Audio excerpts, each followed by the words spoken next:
स्वागत है आपके YouTube चैनल सर्वज्ञान एकेडमी पे। दोस्तों आज की इस क्लास में हम बात करेंगे नागरिकता से संबंधित 25 महत्वपूर्ण प्रश्नोत्तरों के बारे में जो संविधान से रिलेटेड हैं और ये सभी प्रतियोगिता परीक्षा के लिए उपयोगी होने वाले हैं और आपके आने वाले एग्जाम के लिए भी बहुत ही महत्वपूर्ण साबित होंगे। तो दोस्तों आप वीडियो को बिना स्किप किए अंत तक ज़रूर देखिएगा और दोस्तों आपको वीडियो पसंद आता है तो वीडियो को लाइक कीजिएगा, शेयर कीजिएगा और आप हमारे चैनल पर नए हो तो हमारे चैनल को सब्सक्राइब कर लें, साथ में बेल आइकन को दबाना ना भूलें ताकि हमारा जो लेटेस्ट अपडेट है वो आपको मिलता रहे।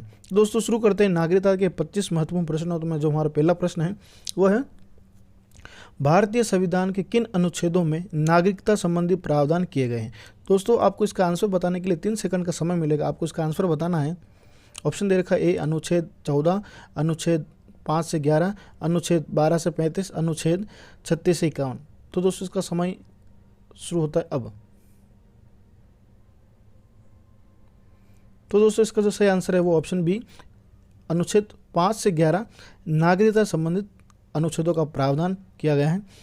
अनुच्छेद 14 जो है दोस्तों वो किससे रिलेटेड होगा, आपका मौलिक अधिकार से संबंधित होगा और 12 से 35 भी मौलिक अधिकार से रिलेटेड हैं और 36 से जो 51 है दोस्तों वो है नीति निर्देशक तत्वों से।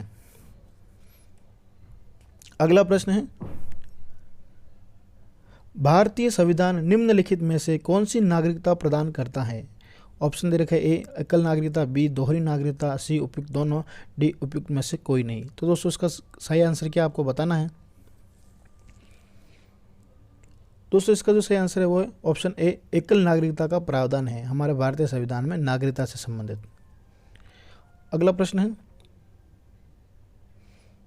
किस अनुच्छेद के तहत संसद को नागरिकता के संबंध में कानून बनाने का अधिकार प्रदान किया गया। नागरिकता के संबंध में कानून बनाने का जो अधिकार है वो संसद को दिया गया है। कौन से अनुच्छेद में? अनुच्छेद 11 में, ऑप्शन डी। ठीक है दोस्तों, बात करते हैं अनुच्छेद 5 की। तो दोस्तों अनुच्छेद 5 में नागरिकता की जो आवश्यक योग्यता है उनसे रिलेटेड है और अनुच्छेद 9 जो है दोस्तों वो है नागरिकता समाप्ति। नागरिकता जो होती है उसके समाप्ति के संबंध में प्रावधान किया गया इसमें और अनुच्छेद 10 में उसमें स्थिरता लाने से संबंधित प्रावधान दिए गए हैं। नेक्स्ट बात करते हैं अगला प्रश्न में भारतीय नागरिकता नहीं प्राप्त की जा सकती। ए जन्म द्वारा, बी देशीकरण द्वारा, सी किसी भूभाग के सम्मेलन द्वारा या डी भारतीय बैंक में धन जमा करके। नहीं प्राप्त की जाती तो दोस्तों इसका जो सही आंसर होगा वो क्या होगा, आपका भारतीय बैंक में धन जमा करके आप किसी भी भारत की आप नागरिकता प्राप्त नहीं कर सकते। जन्म के आधार के द्वारा होती, देशीकरण के आधार पर होती, किसी भूभाग में आप सम्मिलित हो जाते हो तब होती है। लेकिन भारतीय बैंक में आप जब पैसा इकट्ठा कर देते हो या पैसा जमा कर देते हो तो उससे आपको भारत की नागरिकता नहीं मिलती। अगला प्रश्न है देशीकरण द्वारा नागरिकता प्राप्ति का एक तरीका क्या है। माता पिता की नागरिकता से होने से, भाई बहन की नागरिकता से, सी विदेशी पुरुष से विवाह करने पर या डी विदेशी से मित्रता करने पर। तो दोस्तों इसका आपको आंसर बताना है।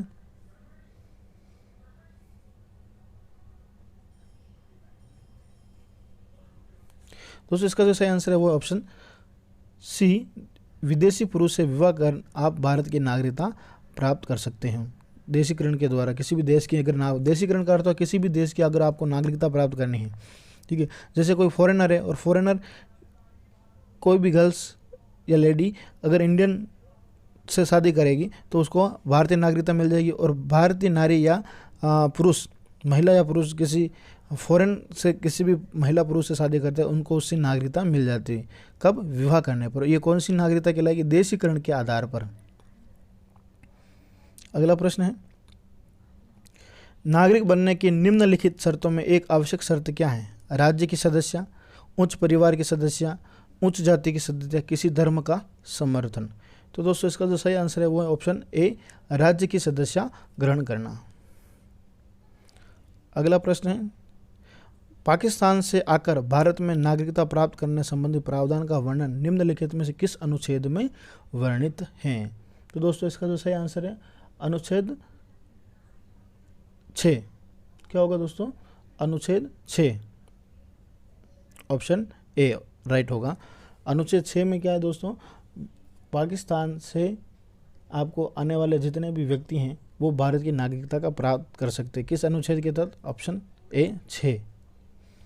अगला प्रश्न है, नागरिकता के लोप होने का एक नियम क्या है? परिवार से बिछड़ जाने पर, देशद्रोह का अपराध सिद्ध होने पर, भ्रमण के लिए विदेश जाने पर, शिक्षा के लिए विदेश जाने पर। तो दोस्तों इसका जो सही आंसर है ऑप्शन बी, देशद्रोह का अपराध सिद्ध होने पर। अगर आप किसी देश के साथ में गद्दारी करते हो या उसके खिलाफ षड्यंत्र रचते हो और उनके खिलाफ कोई अनुशासनात्मक कार्रवाई न करके अपराध करते हो तो वहाँ पे आपको क्या होगा कि इसकी नागरिकता जिस देश की है वो आपकी लोप हो जाएगी।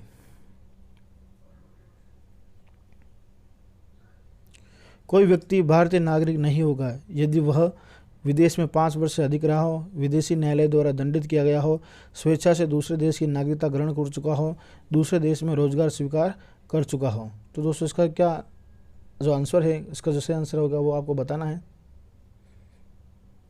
दोस्तों इसका जो सही आंसर है ऑप्शन सी, स्वेच्छा से दूसरे देश की नागरिकता ग्रहण कर चुका हो वो भारतीय नागरिक नहीं होगा। अगला प्रश्न है, निम्नलिखित में से कौन सी शर्त भारत की नागरिकता प्राप्त करने के लिए नहीं है? अधिवास, वंशाक्रम, पंजीकरण, संपत्ति, स्वामित्व। तो दोस्तों अधिवास है, रहने का, वंशाक्रम, अगर लगातार आप 5 वर्षों तक भारत में रहते हो तो आपको उसकी सदस्यता मिल जाती है। कम से कम 10 वर्ष, पहले 5 वर्ष था, अब 10 वर्ष हो गया, पहले जो था 10 वर्ष था, कम से कम आपको 10 वर्ष रहना पड़ता है, लेकिन अब 5 वर्ष आपको अधिकतम भारत देश में अगर आप रहते तो आपको उसकी भारत की नागरिकता मिल जाती है।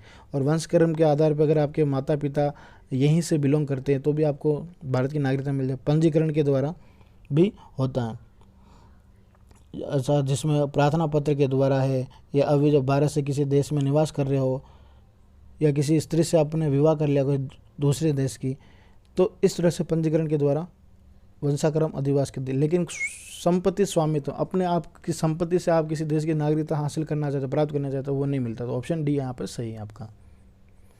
अगला प्रश्न है, भारत की नागरिकता निम्नलिखित में से किस प्रकार प्राप्त की जा सकती है? जन्म से, वंशानुक्रम से, देशीकरण से, उपयुक्त सभी से। तो ऑप्शन डी, उपयुक्त सभी से आप भारत की नागरिकता प्राप्त कर सकते हो। नागरिकता प्राप्त करने व खोने के विषय में विस्तार से चर्चा कहाँ की गई है? तो 1955 के नागरिकता कानून में, संविधान की प्रथम अनुसूची में, संसद के विविध अधिनियमों या संविधान के भाग 2 में। तो दोस्तों इसका जो सही आंसर है वो आपको बताना है। तो प्राप्त करने व खोने के विषय में विस्तार से चर्चा जो की गई है 1955 के नागरिकता कानून अधिनियम में की गई है।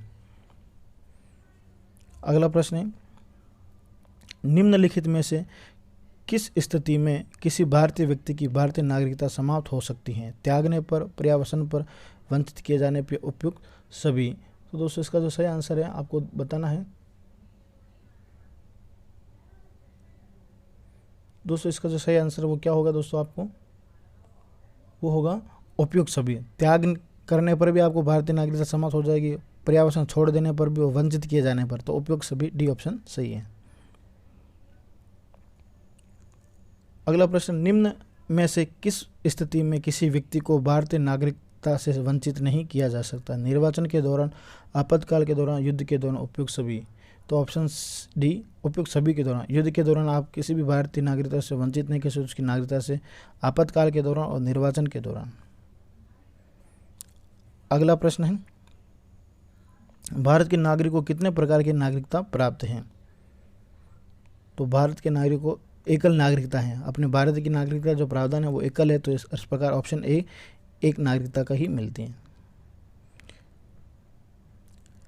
भारतीय संविधान के अंतर्गत भारत के नागरिकों को वे कौन से अधिकार प्राप्त हैं जो गैर नागरिकों को नहीं है? कुछ सार्वजनिक पदों की पात्रता, संसद और विधानमंडलों के सदस्य होने का अधिकार, अनुच्छेद 15, 16 व 19 द्वारा प्रदत्त मौलिक अधिकार, उपयुक्त सभी। तो ऑप्शन डी, उपयुक्त सभी। कुछ सार्वजनिक पदों की पात्रता के आधार पर जो दूसरे व्यक्तियों को नहीं है, संसद और विधानमंडल के सदस्य होने के अधिकार के रूप में अनुच्छेद 15 व 16, 19 मौलिक अधिकारों में दिए गए नियमों के तहत। अगला प्रश्न है, संविधान द्वारा प्रदत्त नागरिकता के संबंध में संसद ने एक व्यापक नागरिकता अधिनियम कब बनाया था? तो दोस्तों वो बनाया था नागरिकता संशोधन अधिनियम, ऑप्शन सी 1955। अगला प्रश्न है, भारतीय संविधान में शामिल इकहरी नागरिकता किस देश के संविधान से प्रेरित हैं? तो इकहरी नागरिकता दोस्तों जो ली गई इंग्लैंड अर्थात ब्रिटेन से ली गई। भारत में रहने वाला ब्रिटिश नागरिक दावा नहीं कर सकता। व्यापार और व्यवसाय की स्वतंत्रता का अधिकार, विधि के समक्ष समता के अधिकार का, जीवन और व्यक्तिगत स्वतंत्रता की सुरक्षा के अधिकार, धर्म की स्वतंत्रता के अधिकार का। तो दोस्तों यहाँ पे जो सही आंसर है वो है ऑप्शन ए, व्यापार और व्यवसाय की स्वतंत्रता का अधिकार के रूप में ब्रिटिश नागरिक यहाँ का दावा नहीं कर सकता। किस देश में दोहरी नागरिकता का सिद्धांत स्वीकार किया गया है? तो ऑप्शन डी, संयुक्त राज्य अमेरिका में।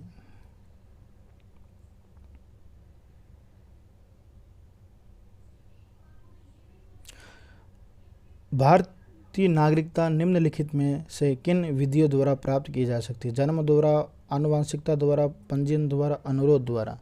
तो दोस्तों इसका जो सही आंसर है वो ऑप्शन बी 1, 2, 3, जन्म के द्वारा, आनुवंशिकता के द्वारा, पंजीयन के द्वारा आप भारत की नागरिकता प्राप्त कर सकते हो।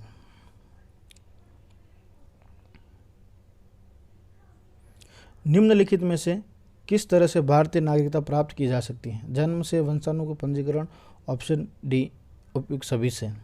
दोस्तों हमारा ये वीडियो आपको कैसा लगा कमेंट के द्वारा ज़रूर बताइएगा, और वीडियो आपको पसंद आया हो तो दोस्तों वीडियो को लाइक कीजिएगा, और आप हमारे चैनल पर नए हो तो हमारे चैनल को सब्सक्राइब कर लें, सर्वज्ञान एकेडमी को।